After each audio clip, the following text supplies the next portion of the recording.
got them. This is some of my funnest fishing of the year right here. Late season panfish. Finding them is a lot easier. Ooh, nice crappie. Perfect crappie, perfect eater size fish. Let's see if I can swing them right up in here. Look at that. Great crop. Take that all day long. That is awesome right there. 10-inch fish, perfect eater. Man, finding them at this time of the year, it's easy. And it's easy because of the tools I'm using. But I want to explain something to you because I get asked a lot, whether it's at boat shows or at boat landings or wherever I'm at, you know, why I choose the Humminbird units that I choose for the type of fishing I do. And I want to explain to you the number one most important thing in my eyes to picking the right unit. And that is picking a unit that is really dictated to, that really does the things for you based on your fishing. And here's what I mean. For me, I'm primarily a walleye fisherman, a pan fisherman. I don't do as much bass fishing, okay? Now, it doesn't mean that I don't enjoy it, and I don't get out and do a little bit of it here and there, but ultimately, I'm spending more time fishing in deeper water all year long because of the species that I'm fishing.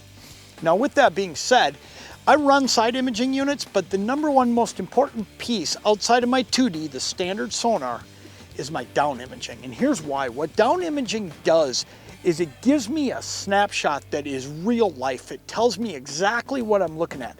So these crappies I'm sitting on top of today, when I'm sitting here catching these fish, I'm actually able to see exactly how many fish are down there. And that makes a big, big difference because what's happening is that 2D sonar is bouncing off this whole school of fish and it's drawing a pretty solid line across the bottom. I know there's a lot of fish here, but when I look at my down imaging, what I see is individual fish so I can get a real number. Now, if I'm walleye fishing, it's the same type of deal. Let's say I'm driving around and throwing bobbers over the back of the boat and I'm actually looking for fish. On 2D, I might only see 1 or 2 fish the way it bounces back.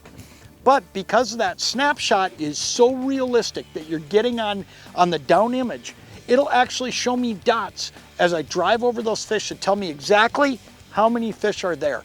So ultimately, I know what I'm fishing.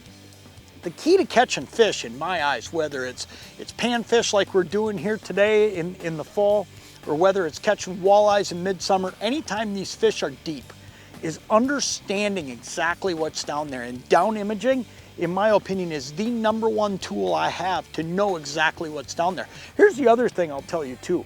Down imaging shows me fish that are tight to the bottom that 2D might not be able to decipher. Now, 2D sonar is doggone good nowadays. It's come so far, but down imaging is precise. It shows me everything to a T. So whether I'm fishing these suspended crappies today, or these crappies that are just a hair off the bottom, or walleyes in the summertime that are tight down on the bottom, or walleyes when they're up, down imaging shows me the real life view. And that's why you need to have down imaging. If you're one of these Midwestern fishermen that spends a lot of time in deep water and you're looking at these units, make sure you're getting a DI unit. Now, you get the DI units along with all of your SI units, your side imaging units. DI is standard then, but always make sure when you're looking at these that you're at least looking at that down imaging unit if you're fishing a lot of deep water, because it'll pay dividends. It'll help you fill the live well, and I don't care what species you're fishing. You're going to catch more fish when you're using down imaging because you know exactly what you're looking at.